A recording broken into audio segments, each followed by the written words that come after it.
माझे केस इतके डॅमेज झाले ना, त्याला पूर्ण स्प्लिट एंड उगले होते बरं का. म्हणजे त्यालाच आपण मराठी भाषेमध्ये दुतोंडी केस म्हणतो, म्हणजे दोन तोंड उगलेली त्या केसांना. म्हणून मी म्हटलं ते दोन तोंड तरी कापून टाकावी, म्हणून मी अशी करा करा करा करा दोन्ही तोंड त्याची कापून टाकलेली बरं का.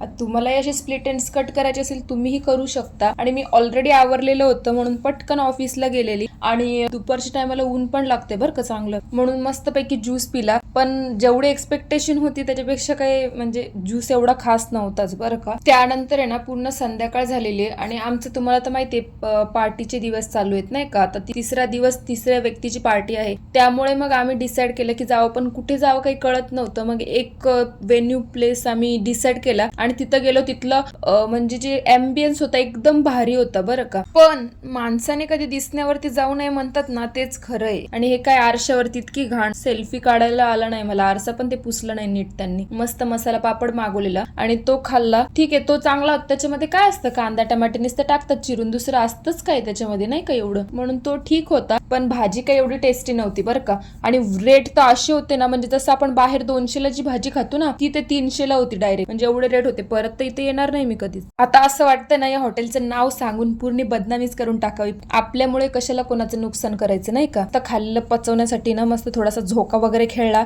आणि मी गेले माझ्या घरी. व्हिडिओ शेवटपर्यंत पाहिलाच आहात तर नक्की फॉलो करा.